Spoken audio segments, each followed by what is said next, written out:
I guess, first person view. I guess that's the technical name for it. I don't know. I think that is. I don't know. I feel smart enough to actually should know. But, so yeah. But in case y'all missed the live, which I know a lot of people did because like one person signed on to watch it. Whatever, it's the beginning of the day. People are working. I want to talk about some of the stuff I did. Two things, I won't necessarily say is wrong with the load. However, I won't necessarily say anything's wrong with the load, but it's just not common practice, or it should not be common practice. So there are people who do it, and it's not right or wrong. It's just kind of not the smart thing to do. First and foremost, like I said, I'm all about teaching and growing and learning. So first and foremost, y'all see how I have my straps on the outside of the tarp? So don't do that. If you can avoid it at all costs, do not strap outside the tarp, because you can actually damage the tarp by strapping outside of it. And unlock the door, because my thing is on the other side. You can actually damage the tarp by strapping on the outside. Also, another thing that I did, y'all see how these straps are straight up and down? There's no twist in them. What happens is, you don't have to do this, but it's kind of just a mark of, I guess, I don't want to say professionalism, but a level of kind of showing that you're not just doing the basic, you actually know what the fuck you're doing. But when you drive down the highway and there's no twists in them, and when I say twist, I mean like a 180-degree turn, and then it's flat over there at the top where it goes on top, and then it's flat across the top, and then it's flat going down the other side on the curve at the other side, and then it twists back around. That what that'll do is when you're going down the highway, all this wind will catch onto this, and they'll start vibrating and flapping really fast and hard, and it'll make a sound going down the road. So if you put that twist into it, it'll catch the air, and it'll like rotate it around and flip it back out. So you're not actually catching that itch on my forehead. Sorry to shake the camera like that. So you're not going to catch the air like that and get that weird sound. So yeah, you don't have to do it, but it's kind of just like a mark of professionalism type deal, I guess you could say. So yeah, but I'm gonna go ahead and start. I just wanted to show you guys that before I go ahead and start unsecuring the load and going from there. I don't like this trailer at all. It is like old and rusty and beat up. It's just, this trailer sucks. It does. It sucks ass. Like I couldn't even slide the tandems on it to close the wheels back there. I don't know what's going on with it, but it wouldn't even air up properly. I know ATS is supposedly trying to get rid of all these red bottom trailers, as they call them, the red bottoms, simply because they're just old and run down. I probably should have taken the bungees off first before trying to do these straps. It just make it like a little bit easier. Actually, after I do this strap, I'm gonna go ahead and do that. Take off my bungees. It'll make my life a tad bit easier instead of trying to sit there to fight to get the straps from around the bungees. All right.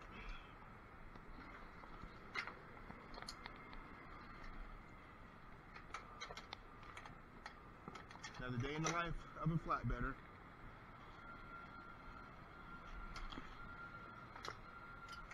Bungees left and right. Try to keep up with them so you don't lose them. Definitely want to keep all your equipment.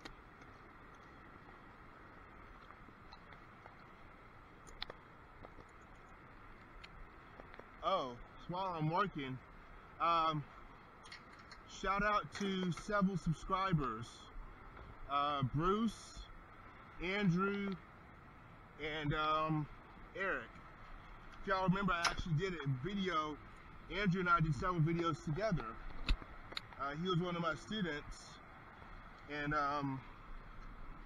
we were stuck in New York, so we did the golfing thing together. We did all that stuff and hung out. So yeah, shout out to him. He just completed his contract with Rail, so he officially is done. Doesn't owe them any money. He's yeah, he's a free man, so to speak. And the same goes for Eric Turner, or excuse me, Eric and Bruce. I guess I should have to unloosen those two to be able to get to those bungees. It's kind of hard to get to them. So yeah, shout out to those three guys. The world is at their feet, so to speak. Completed their contract, and they can go wherever they want and do whatever they want. All three of them have perfect records, no accidents, incidents, or anything of that nature. Outstanding, safe drivers, outstanding, awesome people in general. And I wish you guys nothing but the best in whatever it is y'all choose to do in trucking. I know Andrew and Bruce have talked about possibly trying to swap over and give FLatbed a go for a little bit, and y'all know, y'all got my phone number. Y'all can always call me, and if you ever have a question about load securement or something or anything, you know, we'll sit and we'll talk on the phone, figure it out, you know, try to help you come to the best possible conclusion for, you know, the situation or whatever issue you have at hand, because that's what friends are for. But yeah, so this right here that y'all seen pulling this out of, this is called a portable winch. So like I said, I'm all about trying to teach people and help y'all learn out here. That's called a portable winch. Basically, when you run out of spots to run the strap through on the trailer, or unable to run it in a certain spot, you take the portable, as it's called, put it inside the stake pocket. So, of course, this bungee's in the way. Move it out real quick. You just take it. Every company has different kind of portables. This is the type ATS uses. Literally just take it, push this part back, slides into the stake pocket, and it locks out, so it's just not going to come out. And as you tighten the strap, it'll put tension on it, and it's not going anywhere. Nowhere at all. So, yep, that's what we call a portable. Also, you guys probably noticed that my bungees are going every which way. And that being said, there is no specific pattern that you need to maintain while doing your bungees. I can only get but so many because, yeah, this load is just kind of weird. Typically, I'd strap underneath the tarp, as I stated, but considering that this load is the way it is, I was unable to do that. So I kind of just had to roll with the punches, so to speak, and just kind of do it. But typically the tarp would be over everything. I'll just take off the bungees, take off the tarp, take off all that good stuff, and then after that, then I'd undo the straps. And this is a very good beginner one too, because this load only required, well, it didn't even need 5 straps. I just, you know, anything worth doing is worth overdoing. Moderation is for cowards. This load technically only needed like 3 straps, but I put 5 on it because, like I said, all about safety, and nothing is coming off of my trailer. Step out the way, because that's going to flip out. Doesn't hurt when it hits you. It doesn't hurt, but it's kind of annoying. So yeah, I'll go back on the other side and loosen this one up over there. These other straps are undone already.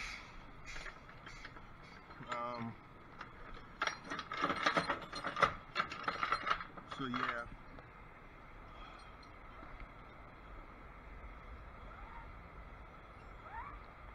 Another thing, when you're putting the twists and inversions in the straps, so you don't get that sound, make sure that when you put the twist in it, it does not sit on the corner, because when you sit on the corner, the strap will fold over like this on the corner of whatever you're securing, and that actually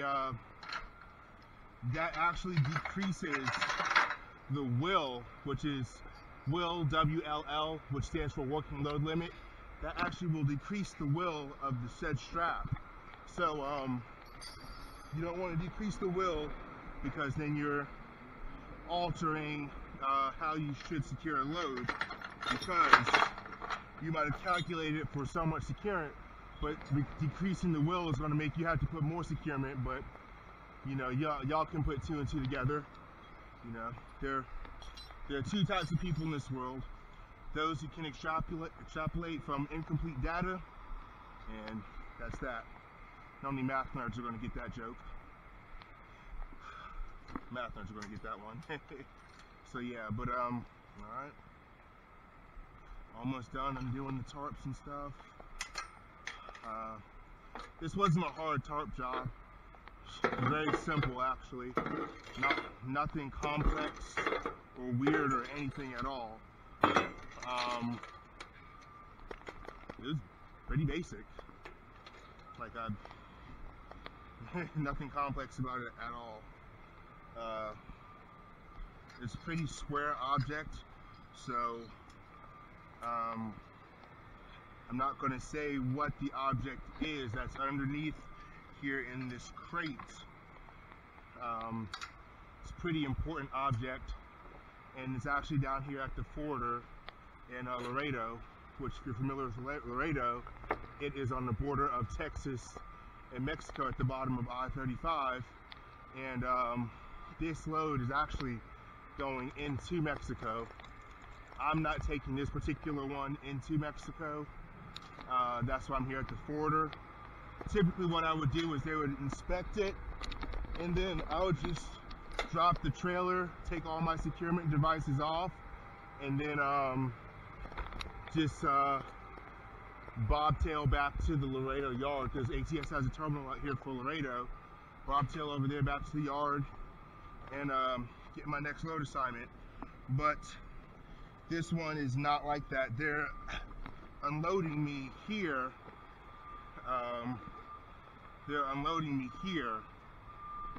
And shoot, I did a good job on this damn tarp. I can't even get it off. Well, I can. I just gotta fight it a little bit more than normal. But yeah, they're going to come. The crane is on its way. Crane is going to take off this object that's on my trailer, and then yeah, gonna take off these objects and go from there. So yeah, actually, funny, something that happened when I first got here. Well, probably like not long before I started recording this, I had to use the bathroom, and oh, you know what? I can't. I gotta hop up this way. This is why I say you gotta be in some kind of decent shape to do flatbed, because sometimes you gotta figure it out and jump up on the trailer without a step or anything. So yeah, but I need to use the bathroom, and like I know Spanish. I can hold my own, but I don't know. I just feel weird when I go somewhere and it's like majority Hispanics, and I don't want them being like, oh, he's just speaking Spanish because he just assumes that we don't speak English. But down here, like, it's hard pressed to find somebody that speaks proper English. So I walked inside, and like the girl's looking at me, and I'm like, I have like, you know, where's the bathroom? And she she immediately runs off to go get another lady, and then the other lady thought I was talking about the load. So I'm standing there, And I'm standing there, and she goes like, she's sitting there making all these phone calls and whatnot, and I'm like, all this over a daggone bathroom? Because I thought the girl told her what I said. And the girl's like, no, she was like, you know, with the very strange English, she's like, no, your crane won't be here until a little bit from now. And I was like, ma'am, I'm not here for the crane. And then I had to take out every little bit of Spanish that I know from high school. So shout out to my high school Spanish teachers, Senora Ennis and Senora de Rubius Witt. I said, necesito usar el baño. And the girl's like, oh, el baño. And then she started saying, you go around the corner, blah, blah, blah, blah, blah, blah. Started saying it in Spanish. And then I said, gracias. And then she comes back, she goes like, then she says in English, she's like, well, why didn't you say that in the first place? And I was like, well, I'm trying not to be offensive. But I thought that was pretty funny. And then the bathroom wasn't exactly where she said it was. So I walked on the dock, and this girl was standing there, and I was like, great, now I gotta go through the whole spill again. And this girl she's standing there, she like looks over at me, she's kind of staring at me, and I say, excuse me, ma'am. And then in perfect English, she says, hey, what's up, how can I help? And I'm like, oh, thank God. Oh, get y'all one of these things. Save your life. Heads up, TAs and Petros are the only ones that sell them. Pilots, Flying J's, and Loves do not. Why, I do not know. But this is a strap winder. Trying to get a strap to start with. So, take a strap. Probably get about a good 1.5 to 2 feet. If you do it consistent enough, you'll get a crevice in where you always do it. So, run it through there like such. Put it onto the strap winder and start winding up the strap. And you just guide the strap onto it. Every so often you'll have to stop, tap it, get the strap to go, you know, line up and be nice and tight. The way I like to keep it nice and tight, simply because it's neater, it looks better, and also it's going to help you save space. And flatbedding, you have to be extremely organized because you carry so much equipment, and at any given time you can use any piece of that equipment that you have. So, and anybody that knows me in person knows I'm probably not the most organized person there is, but whew, it's getting a little toasty out here. It's getting a little warm. It's hotter than 2 rats screwing in a wool sock. Got me out here sweating more than the whore in church on a Sunday. So yeah. See, Nick Little invention. There actually is one that you can put to your trailer, and I don't want to say it permanently attached to your trailer. However, it's not going to, like, you can drive with it on there. It's not going to come off. So if you're going to be keeping that trailer for an extended period of time, you just throw the bad boy on there and don't take it off, and it's going to be fine. But it takes an electric drill, and all you got to do is put the strap on it, hook the drill up to the end, and you just turn the drill to on, and it will wind that strap. It's like 10 times faster than this, but this one was only $16, and the one I just described, that one's about $60 or $70. There's all different kinds, but hey, you have some super truckers out here who don't even use a strap winder. They're just out here just doing this with their hands. Hey, those are the ones, there's a special spot in heaven reserved for those flatbedders that come out here and roll these things up with their bare hands. So, you know, more power to them. You wouldn't catch me. I mean, I've done it before, but only for like extenuating circumstances. Like if I'm only using like 2 straps on something, yeah, I'll just go ahead and roll it up real quick with my hand. But yeah, that's only if it's like 2 or 3 straps. Shit, I got 5 straps. Sometimes I would do it with 5 straps. You know, it just depends on the scenario and the where you're at and how much time you have. But typically 9 times out of 10, I'm going to pull out my my strap winder The downside about this kind right here is that it breaks easily. So as you can see, the shaft gets heavier and heavier as you wind it up. It puts a lot of strain right here on this part. And I actually bought this one this morning because my last one snapped off. So yeah, you'll get a lot of wear and tear on these. It'll break pretty fast. So that one lasted me about 8 or 9 months. So I'm expecting this one to last me about another 8 or 9 months. So that's where I keep all my straps, on my little side compartment. You'll notice for rail, their trucks have all these boxes and whatnot on the side for your tarps and everything. My truck does not have that. That's the reason you have tarps strapped to my catwalk right there. So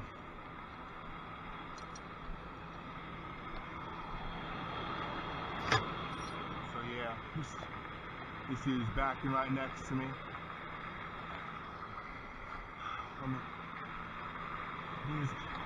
These people out here, there's some backing sons of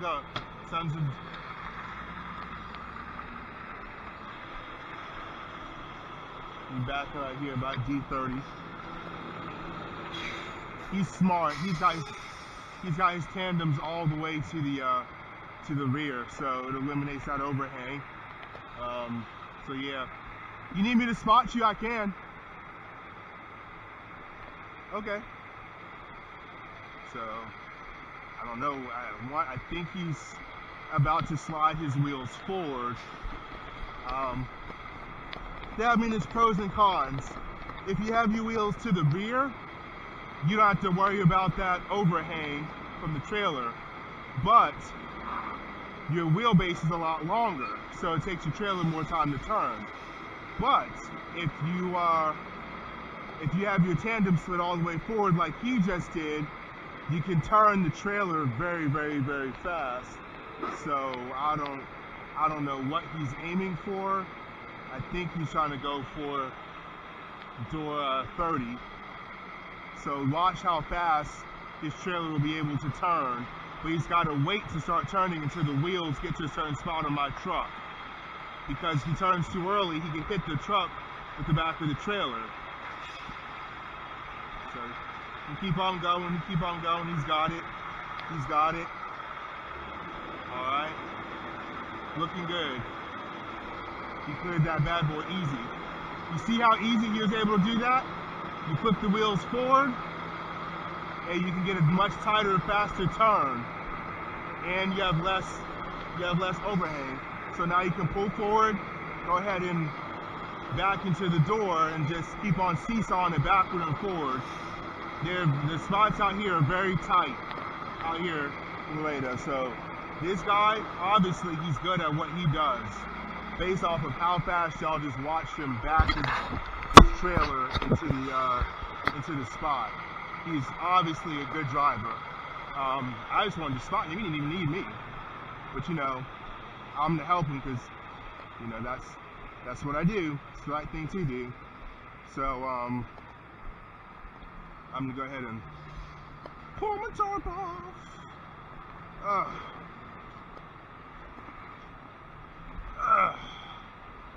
Oh yeah, oh yeah. Woo. Now for the fun tarp folding part. So clean up as you go along, so I can keep accountability of all your stuff, so you don't lose anything.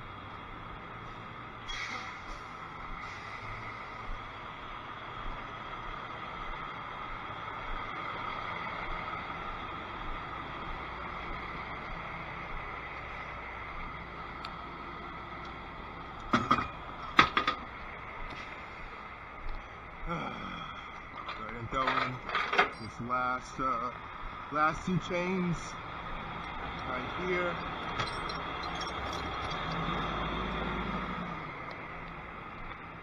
Another thing places like to make you do, slide your wheels forward. That way, once the forklift goes into the back of the trailer, it's not going to drop and lose all that weight. It's going to drop, if your wheels are too far forward, once the forklift goes in, the back of the trailer is going to bottom out, and you actually won't be able to get the forklift out of the trailer. So if you have your wheels to the back like that, what it does is it's not going to bottom out, and the forklift will be able to get in and out of the trailer.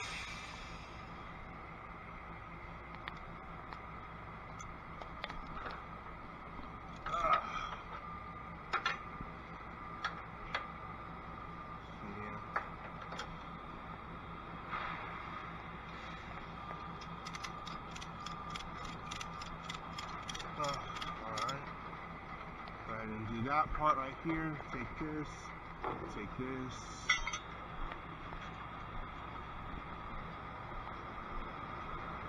Take this right here.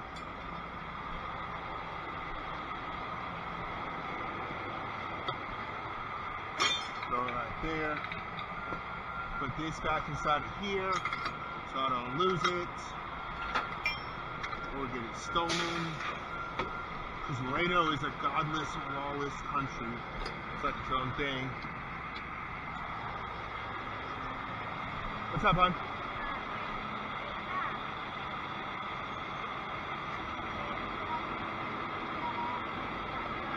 Okay.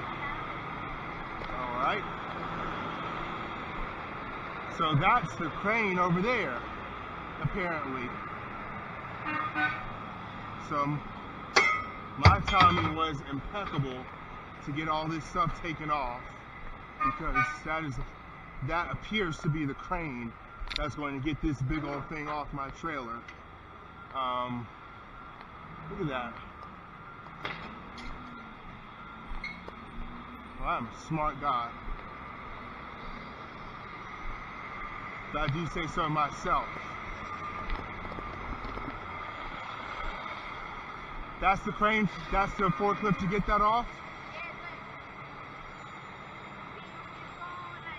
Yeah. I parked here so I can get out of everybody's way because it's busy. Yeah, that I knew he wasn't gonna be able to drive on the back of my trailer, sweetheart. Yeah, he wants me to pull over there. Alright, well, if y'all give me like 2 seconds, I'm gonna wind up that strap right there and get my tarp out the way, and I'll move over there so he can get the stuff off. It just take about maybe 5 or so minutes. Thank you, hon. So yeah, hey, sweet young lady.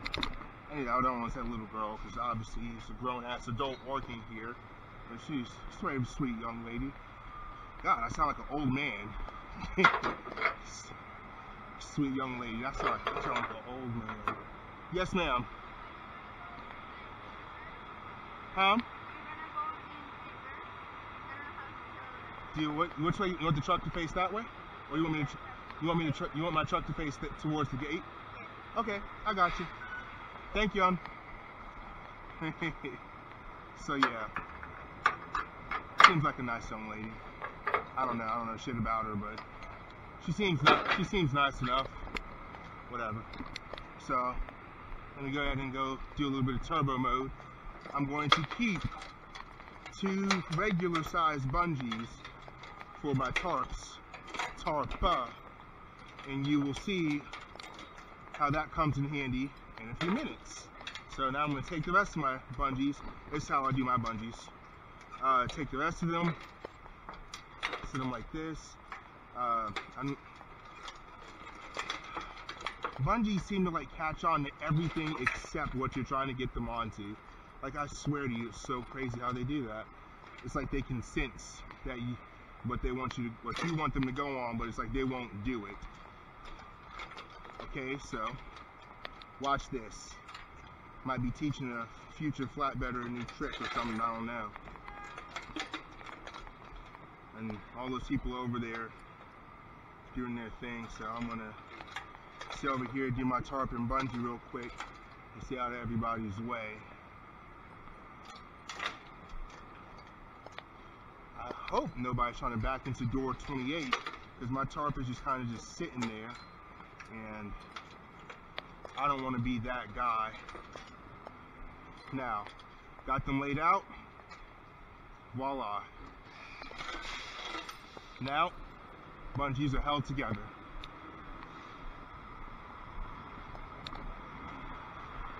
Slight little breezy breeze going on. Whew.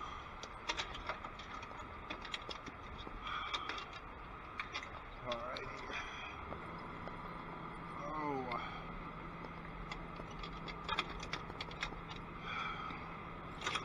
That's one thing I miss about the rail trucks. Like, they had an actual rack that your bungees sit on. So I kind of just like ghetto rig mine. And I mean, it's working out, but it's kind of like shitty. As you can see, it's kind of hard to close my door. But, you know, fuck it. It be like that sometimes. In the words of my sister, it be like that sometimes. So,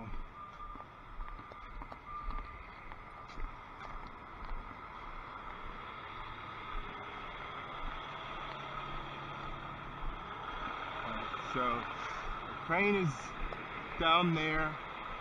Now, this is how I fold a tarp. I really hope my camera's on, because I've just been talking and talking, and I haven't even checked it. I put a fresh brand new battery in. I have a lot of record time, because I have a 64 gig memory card in there, but I haven't checked to make sure it's actually like on. I really hope this thing records sound, or else I'm just gonna look like a crazy person who's out here talking to myself while working.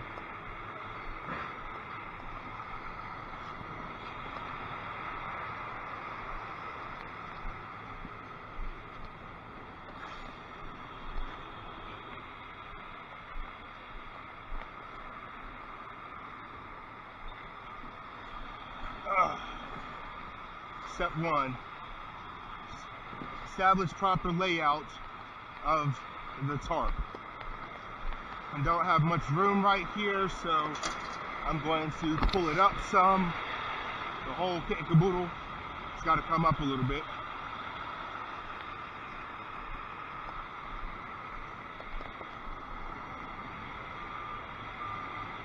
Establish proper layout. Kind of like when I was in the Army as a parachute rigger. Before you can even start packing a parachute, you have to literally establish the proper layout of said parachute. Same concept as a flatbedder when it comes to folding tarps. Establish proper layout. Now that it's laid out flat, take one end, go to the center point.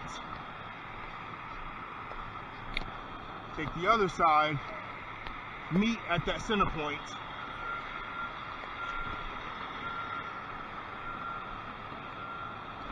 Now, we'll go to the other end and do the exact same thing. Which side you start on, it does not matter, as long as you do it in some form of a chronological order.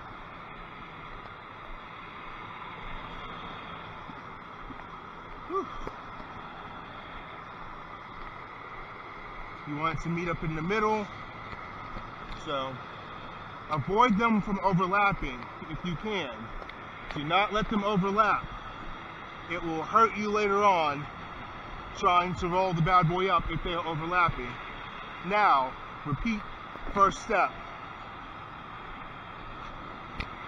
If you get a good little crack and whip on it, you can get it to damn near go down the entire tarp.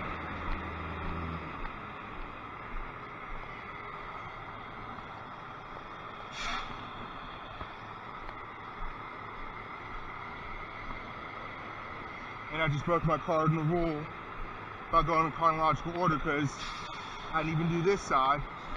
So, remember, do not overlap in the middle. Lay it out nice and even like. Both sides, nice and even like. Alright. Now, make it nice and taut.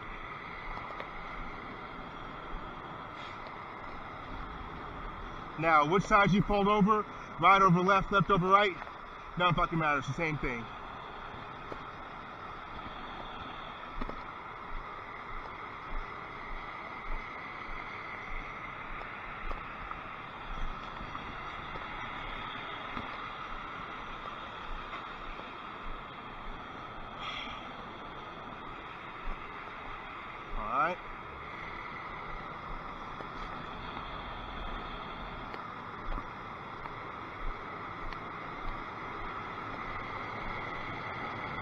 See how it's all starting to come together? Now take this end, walk it down to the other end.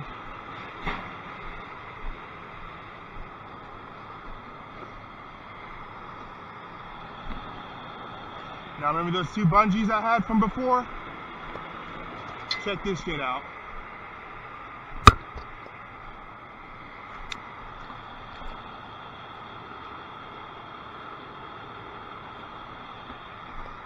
Walk on the tarp back and forward.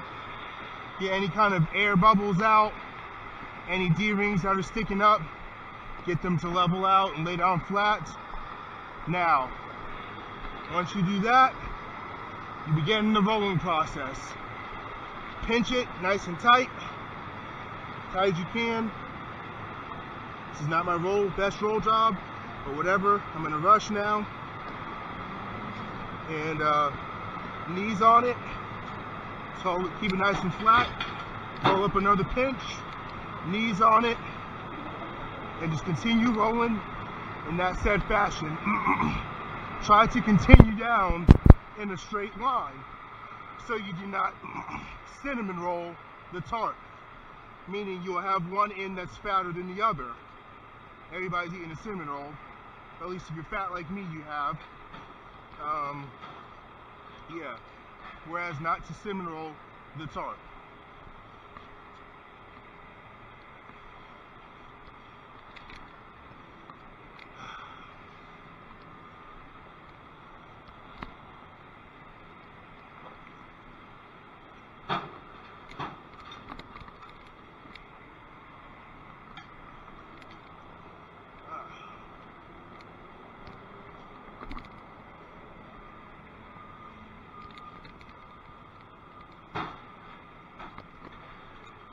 Now, if you laid the bungees out correctly, the metal hook will be hanging out on both sides. Knee in it, set her down. Flip to the other side, knee in it, hook them. That's it. Tarp is folded. Alright, and take it. Whew.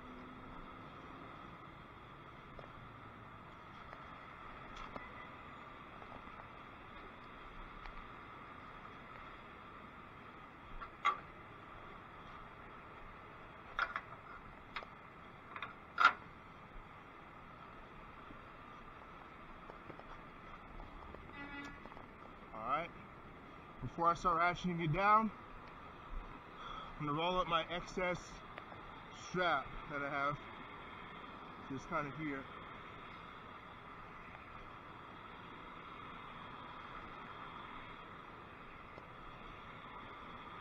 Doesn't have to be pretty, just roll it up. Take it, throw it up under here. So we hold it down. Nice and tight, ratchet it down.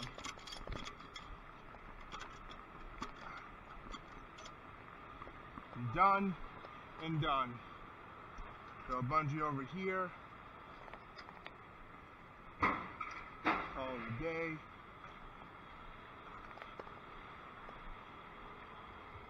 The mess has been cleaned up.